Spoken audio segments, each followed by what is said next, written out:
Austin, Texas is abounding in hope. The people of Austin are abounding in hope, but it's not the right type of hope.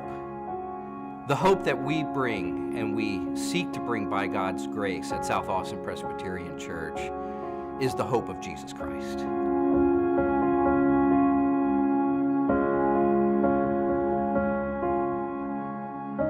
As a church plant, we received the benefits and the help and the mercies of the church at large in the Orthodox Presbyterian Church. We delight in the fact that not only did they open up their hearts in their financial giving, but the people of God in the OPC opened up their hearts as they prayed for us, as they emailed us to encourage us, as they wrote letters, as they thought of us and sent us gifts and visited our congregation to cheer us on in the work of bringing this hope which abounds unto the salvation of many, which is found only in Jesus Christ. My wife and I began 3 years ago, the summer of 2013. As we arrived in Naples, there's no core group. We started making contacts with people that we heard might be interested in being a part of a new work in central Naples or East Naples, in an area where there is no Reformed witness. And by God's grace, a few months later, we started worship services in November of 2013. It's our privilege to be messengers of hope. We live in a community where there's a lot of false hope. People put their hope in the things of this world. And there's a lot of people who are desperate for hope because they get in trouble. And it's our privilege to be those who offer the gospel of Jesus Christ, which is the only hope that God has given for the human race. So we are in Capistrano Beach, and this is a little community nestled right against the coast, surrounded by three much larger cities. And a little over 4 years ago, there were no confessional Reformed churches in any of these cities. Without the help of the Committee on Home Missions, I don't think we could have gotten started with worship when we did. The fact that the OPC has a church planning structure where there is a layer of support from the denomination enables the presbyteries to take on mission works with confidence that they're going to be able to support the mission works until they're able to be financially stable. The thank offering and the money that comes to us through home missions is a wonderful thing for a church plant in a process that can be overwhelming and daunting in a very expensive culture and area such as Anaheim Hills. Hope comes through the money that comes in through the offering and through the Committee on Home Missions, because we know every month there will be that support that comes from our denomination and from headquarters that says we're with you, we're for you, we're behind you.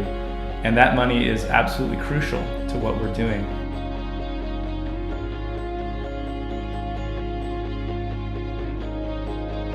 We're very grateful for all those of you in the Orthodox Presbyterian Church who give to worldwide outreach, because that allows us to go and in that sense to be the arms and the feet of the church as it takes the gospel to the nations. And part of that is physical. Haiti's the poorest country in the Western Hemisphere. Economic things are challenging for people. Access to medical care is very, very difficult. But that lack of hope is so much more than that. And that's why we are thankful to be able to go and to preach the gospel and to teach the doctrines of grace, that the spiritual problem that people have can be brought to the surface as they see their spiritual need, which is their fundamental need. They can receive the encouragement of the gospel and be saved. We had 3 missionaries in one area, and having seen the way the Lord had grown the church that we've been working with, the decision was made that we would then, our family, the Richlines, would join together with the Calls and go and begin a new church work right there in the capital city. And so it was about a year ago that Ray Call and I began to do that. From that time on, we've just been on the street mostly, sharing the gospel with people, inviting them to church. And at this point, we have about 7 regular attenders. People continue to come. And we're very thankful again to see how the Lord is working, again, keeping his promise that he is the one who builds his church. And we're just servants in his hands.